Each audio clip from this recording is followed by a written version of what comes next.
and welcome to Gothic Reviews. Today, it's our Weird Tales Wednesday. Today's topic is something most of you can relate to, but not as strongly as Gomez, I don't think. Terror in the dentist's chair. A lot of people don't like the dentist, but I think a lot of it is like conceptual. Like you just don't like the idea of having stuff done, and it's no fun to have your tooth pulled or whatever. But Gomez really has reason to have dental anxiety. He's a tough guy. He has done a lot of things that really impress me that I think lesser men would have a lot of, fear over. It's just different topics where he's lived and things. But he has dental anxiety. He usually has to take a Benadryl or something to kind of relax him before we go in because of his dental anxiety. And you will hear why, and I'm sure you will definitely feel that there is good reason. We want to talk about the one experience we had at the dentist that we're both involved with in different stages. We were seeing a new dentist last year, and we won't be seeing him again because he was weird for Weird Tales Wednesday. Weird in a disturbing way. And we'll get into that, but I think it's necessary for a little background of why this was a bigger deal for Gomez with his dental anxiety, because it's weird too. It's like a past Weird Tale, so we have a little history. Gomez, why don't you share what your dental experience was like growing up as a child in Russia? I want to say that I was watching a video of the haunted bats, and their lemonade in the UK is more like a fizzy soda thing instead of like lemon juice and sugar and water and whatnot like ours. And so you think you don't think about the things that are different in other countries. You just take for granted like lemonade is the same everywhere until you get over there and you get some soda and you're like, what? I didn't want that. If you go to UK or whatever, for example, and you take for granted that things are a certain way that you're used to, for good or ill. And so, in this case, it's the dental experience for Gomez growing up in Russia was just like not anything like any of you would ever imagine, and he'll explain. Well, yes. So, as every good horror movie, we're taking you back to the past. And the past... Imagine Gomez as a child, he was so cute. I was. So, the thing is that since I was very, very young, Soviet Union existed at the time. We're not that old, though. It was like... the end of the Soviet Union. Very nice. Yeah, yes. So, then, since I was young, my earliest memories had to do with teeth. I had other, obviously, earlier That sounds like a good horror line and a good horror story. You're doing well. Thank you. It was always accompanied by some kind of connotation of fear. And whenever I heard somebody talking about it, even before I visited my very first dentist, it was always in fear. People would do all kinds of things to avoid going to a dentist. That's how scared they were, the adults who were tougher than I can imagine. And I just want to throw in there that if my parents are afraid of something, I would definitely be afraid of something. My mom was always telling me that shots were no big deal, and I would still cry. But, like if my mom is afraid to go somewhere or something, I would definitely be afraid. So think as a child, you're hearing adults being afraid of this thing that you have to go and do. Yeah. And they would get really creative. My first tooth amputation had to do with a door being tied to my tooth. Now you hear grandparents talk about this? And this is how backwoods Russia was. Like, what my grandparents would talk about was what Gomez actually experienced. And he's not a granddad age, so, we don't even have kids. So, it's like, that's how backwoods it was. Yes, our civilization was very cultural in many ways, in ways of art and culture. Like, they grew up with the ballet and whatnot, and circus, and I didn't get all that, so... But I guess I would call us a combination of typical European things that you would recognize on one hand, and maybe several, less palatable, recognizable habits from ages past that might not even... Cultured barbarians. Yes. Or cultured savages. That's a good description. Bon savant or something. And by the way, when I'm talking about the door and the tooth, that was actually the more pleasant memory that I had. That to me is like, oh no, and he's like, oh no, there's worse. That was the fun experience after it progressed when the other experiments failed. Oh. One of the experiments had to do with a sort of a handkerchief or a piece of cloth tied around the tooth. tied to a rope and trying to yank it out of my mouth. And this wasn't the dentist, so this is apparently better than going to the dentist. That was superior, yes. Dentist was the last resort. And soon you will hear why. I just remember kind of freaking out when he said that when he would go into the dentist, he would hear adults screaming. He said people screaming, so I'm like, other little kids go, oh no, I heard adults screaming. So I'm thinking, just imagine the terror, you guys, when you're a little kid and you don't want to go to the dentist anyway. Nobody was excited to go to the dentist when they were a kid, okay? And then you hear adults screaming out in pain. You're like, in your own little child mind, oh, hell no. No. So I would have been crying before I got in there. Well, enough kids were. I was usually slightly tougher than many kids in many ways, like when they would take all kinds of injections and whatever else. Like I could take those. Dude, I was a wimp. I remember I stayed up all night once because I had to get some kind of booster shot or something, and I hated needles and shots so much that I tried to stay up all night, and my thought was, I'll go to sleep. I'll be so exhausted that I'll sleep during my shot in my doctor's office. But I didn't make it. I didn't stay up all night. I ended up crashing, and I was awake for my shot. It wasn't cool. It was so That's how much I didn't want my shot. So that's what a wimp I am, and he's having to go in and hear these adults screaming before he even gets to the dentist chair. Yeah. So when I finally arrive, my first experiences have to do with drills. I hear the drill accompanied by the sounds of adults in the dentist office. The room is always closed, of course, so that nobody would see the cruelty going on in there.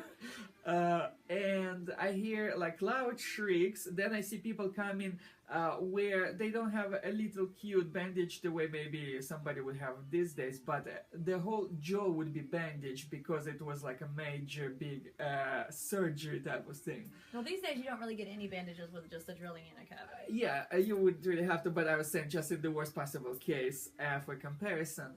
And that was my comparison, that was my scale, where when you go, it's for the sake of extreme pain, because whatever they do, they usually do it badly. They usually do it where you're left with some amount of pain. They don't usually give you any good pills for it, any good injections. There are some numbings in very extreme cases, like if amputations were easier for me because they would give you numbing, and that's cool. Okay, that's pain, and pain I can tolerate. It's not just the pain, it's the pain that doesn't You mean stop. tooth removal? Yes, I'm sorry, yeah. I'm thinking, when did you get your limb cut off? Looks like you got everything to me. You got a Frankenstein working on you. He did really well. Well, I only work with the best of geniuses. See, you're supposed to say in this really thick accent, English isn't my first accent language, leave me alone. Yes, it's my third. Third. So they didn't give anything for pain except in the most extreme situations, right? And that wasn't even that much. I mean, if adults are screaming and bandaged, I doubt the painkiller was working. Well, yeah, so only when they take out teeth when something is infected, then they would give it to you. If you're lucky, they give it in the right place. If not, they give it on the tongue, which is more sensitive and stuff like that. I don't think that's going to help. My tongue is numb, but I still feel what you're doing to my teeth. The rationale was that it somehow, I guess it seemed like it would freeze all the air around it, so it would be... So I guess he really didn't time travel from the 1700s or anything. He just grew up in Leningrad / St. Petersburg. And the truth is, there were many things that people like us, average level, average class type of thing, would not have access to. But this was not one of them. Even richer people, they would have access to the more celebrated dentists. And I got, because of my grandfather's connections, I got access to one of the more reputable dentists. So it wasn't even a richest person type of privilege. It was where dentists really, really were bad. So you're saying you had the good dentist and there's adults screaming and coming out with big bandages on their face? Yeah, the adult one had, the dentist had adults screaming, he had children screaming. He was doing other things. He was doing where to the adults he would give those false implants and stuff that still looked sort of like the way you would see them now. I don't know, maybe technology progressed since then, but in my days so. It was very archaic looking. You would always know that they have false teeth. Yeah, and to my mind, at least my association was that they look sort of like a criminal to me. Like for some reason, I You keep got your teeth knocked out. You're a bad, bad man. I see those fake teeth. What did you do to get your teeth knocked out? I feel you. I feel you. Okay. All right. That's cool. I guess it might have been part of the culture where they would always show those criminals in Russian prisons where they always get into fights and they always have their teeth missing, and when they do, they have like some kind of a golden tooth implanted, and it's still the quality of the gold was bad enough where it still stands out, just sometimes in a good way, but in this case not. So, so even that was the good dentist, and he was like cleaning teeth, like, and he was using this big drill. Our drills, I guess, they seem to me bigger. Maybe it's a child's imagination. I can't really say. I haven't compared them since. So is it weird to go into the dentist's office and hear the teeth cleaning things or the drills and no screaming? It was, yeah, and I guess it's the sound. For some reason, the cleaning, because it was more prolonged, is harder. It's like that kind of a trigger. Yeah, he has to relax even for the cleanings because of the sound of the thing is similar to the drill. I don't mind. I don't think cleaning itself most days. It's just like if they can make it somehow quieter where the motor is not there, then I would be fine, because I can adjust to many levels of pain in different parts of the body. I'm pretty good with pain, I think. By normal standards. He likes it raw. Okay. So basically, I have, I guess, bad associations, and You that. could say that. He's the king of like understatements. Both. The king of understatements. But that, I guess, creates a good horror kind of atmosphere, because many horror movies have to do with, like, they start in the middle, but they have this hint that something happened in the past where There's a reason all this is happening. Yeah. Now, see, I had to find this out in layers, you guys. I mean, he was just, I don't really like the dentist. I have dental anxiety. I would have been like, dude, are they going to give me something for pain? Because I can't handle if they don't. Like, I had to find this out in little stages from him. So, I didn't even know. He's tough. You are. I'd be like, yeah, I can't. They're going to hurt me. So, yeah, this is why he has dental anxiety. You guys can understand. Now, we went to this new dentist because the other dentist we were going to is okay, but it's one of those that want to milk the insurance, so they would just want to do a little tiny thing every day. So we wanted to go to a dentist who would just do more at once and get it done, like whatever you need. If you need a cleaning, a checkup, not like the checkup today, the cleaning next week, just to keep milking you. And, you know, he's got anxiety, so we need to get this done. So we switched dentists. And the new dentist office I thought was kind of weird because they said you have to call back to confirm. Okay, like I'm making an appointment now. I'm on the phone with them making the appointment. They said, okay, the day before, you have to remember to call back to confirm. Not that they're going to remind you. You have to do it. And if you don't, then we cancel your appointment. And if you miss an appointment, then you don't ever get to come back again. No second chances, no nothing. And yes, I did say that right. You heard me correctly. I have to call back the day before to go, hey, I just want to let you know I'm coming tomorrow. And if for some reason I don't show up, I never get another appointment again. I mean, I get the fact that flakes are not cool and, you know, that's somebody else's appointment that they could have had or, you know, et cetera, but there are less extreme psychotic ways to handle that. But okay, fine. You know, so we made the appointments and then I called back to confirm, but I could not get a person. So I left it on the machine. Like, okay, I'm calling back to confirm our appointments for tomorrow, blah. And then I thought, you know, I've had people where I've left messages before and they didn't get it or whatever, and they're kind of psychotic about it and over the top, so I just kind of wanted to double make sure that they got the message. So I called back a few hours later. I was hoping to actually get a person to answer the phone because, you know, then I'm talking to a person, I have a name, I can say I'm confirming with you, Helen, or whoever, just making that up. Okay. So I go back and I get a machine again. So what I said was, I'm sorry to have called back. I'm not trying to, you know, bombard you guys' mailbox. I just wanted to reconfirm, you know, that we're coming. I was hoping to get a person. That's why I called back. But, you know, we're definitely coming tomorrow, so hopefully this gets through.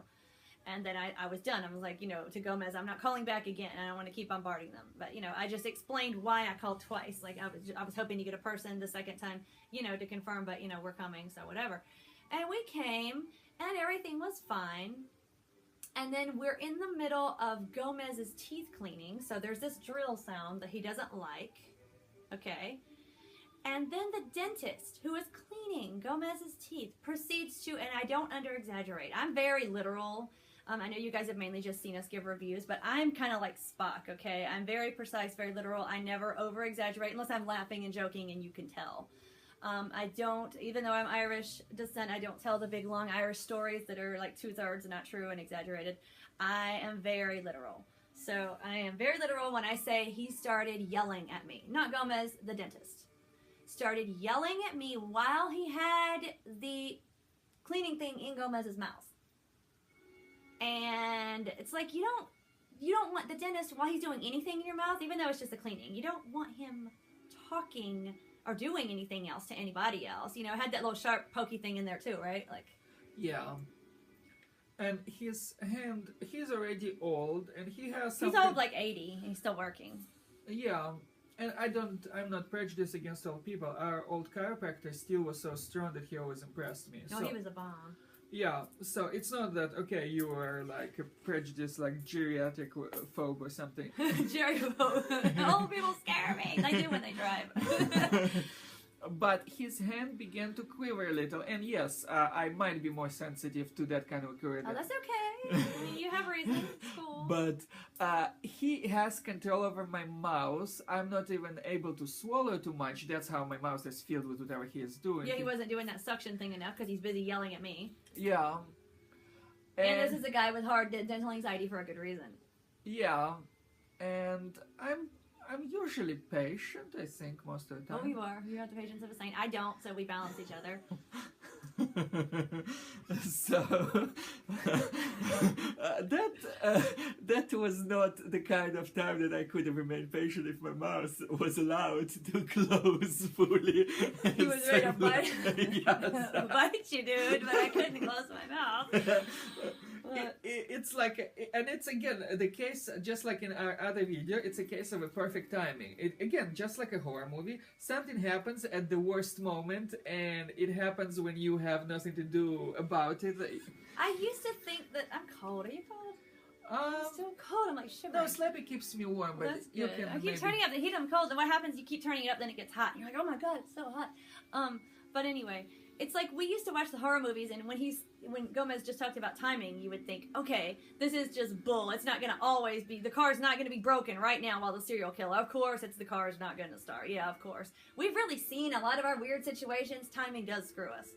Like, you know, the other one that we talked about last week, this one. It's like, of course, he has to decide. Why are you going to decide to even talk or yell at me while you're in his mouth? Why would you do that? Like, that's weird. So, but he yelled at me. He was saying, don't call, and you were rude to the receptionist, and you said, why haven't you called me back? And blah, blah, blah, blah. And I was just kind of staring like, what? Well, I didn't. I don't know what you're talking about. At first, I was like, you got to be talking about somebody else because that's so far off of what happened. I don't like the phone. So the last thing I would tell you is, why didn't you call me back? We can leave the phone turned off or, you know, unplugged for days and not even remember. So no, don't call me back. So yeah, I wouldn't have said that. That's just like, no way. So I was just like, first I said, that wasn't me. That had to be somebody else, because if he's hearing correctly, I wouldn't have said that. Then it clicked. Maybe, you know, because the lady that had the issue wasn't much younger than him. Wasn't she kind of... yeah, she seemed to be around 60. I guess it might be much younger, but... Well, yeah, I guess. Maybe she's 60, but you know, we don't know how her hearing's doing. Yeah. And I do talk fast. But I said, I'm sorry to have called you back. I just wanted to try to get a person, you know, because of their crazy cancellation. Crazy, you know, if you don't show up, then, you know, you're never ever allowed to come back again kind of thing. And it's like, well, what if I am showing up, but you didn't get my call that you made me do saying I was showing up, so you decided I wasn't showing up, and now you don't let me come back. It's like, first, I have to remember to call them, which is weird, and then they do that cancellation where if they don't get it, then you're never ever allowed back in. It's also weird. So it was a bunch of weirdness layering on each other. Then he didn't even hear what I said and is yelling at me about something that I didn't even do, which wasn't professional. If I had done that, I've seen people take a lot more crap from patients and customers. So why didn't you call me back isn't that big of a deal if I had, compared to their weirdness and their weird policies and everything. But I wouldn't have said that, and I didn't say that. But what I did, and it took me a minute because I was so shocked to figure out what they were talking about and what I did say. And I said, no, actually what I said was, you know, what I just told you guys, you know, that I'm sorry I called you back. And, you know, I hope I didn't bother you, but I just wanted to make sure that, you know, you guys got that we were coming. And I just hope to talk to a person. You know, that's why I called back again. But, you know, I'm not going to keep doing that. I'm just leaving it here and hope for the best or whatever. And so I guess she just didn't really hear me, or maybe the office was loud and she was listening while, you know, doing something else. But the point is, if you're not going to listen and really pay attention, don't go saying somebody said something and complaining to your boss. And then crazy-ass boss yells at me while in my husband's mouth with equipment that he could choke on because he's not draining it. I mean, it's like, really? So I think, what did I tell him? Just that, and like, you know, I'm sorry about the confusion or something, like. Yeah, you were trying to dispel. Yeah, I was a lot more passive than I normally would have been because I got the red hair. I'd be like, look, excuse me, crazy, beep, beep, beep. No, I don't swear like that. I wouldn't have. But I would have been saying that, first of all, it's your crazy policy that made me call, blah, blah, blah. But I didn't say that because, again, he's in my husband's mouth yelling. So I decided to pacify him. And I did say this is what was said, but I'm sorry about the confusion. And I was a lot nicer than I would have been. I wanted to say that it was your crazy policy, weird, over-the-top crap that made me have to call back in the first place. But this isn't what I said. And people don't need to be accusing me of something I didn't say if they can't even listen to a message. But I didn't say all that. I did talk to the younger receptionist that I was sure could hear me later, and she was kind of confused. Like, I said, this is all that was said, and she's like, wow, you know, that's cool, you know, and I'm sorry. And like, she was kind of surprised about the whole thing too. But I was just letting her know that I would not have done that. And I didn't do that, and this is what was, you know, said, and she seemed cool, but we're not going back. Because the whole thing, their policies are weird. The call me back to confirm is weird. I could see if they called and, you know, wanted us to confirm, but they didn't. I'm supposed to remember to call, and if I don't, you know, and then I show up, there's an issue, and then if I don't, I never get to come back. Just weird. And then, like, you can't even hear what I'm telling you. And the only reason I call back twice is because they're so weird anyway.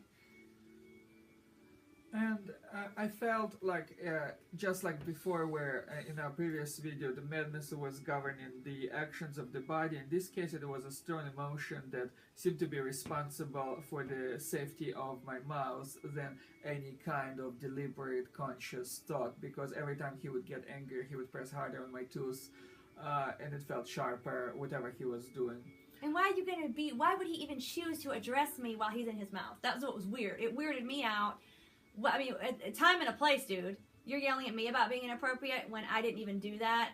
And if I had, what you're doing is worse. I mean, I didn't, but just worst case scenario. If I had, I don't know why I would have, but what he's doing is worse. I would have just asked, you know, before or after if you wanted to talk to me about it.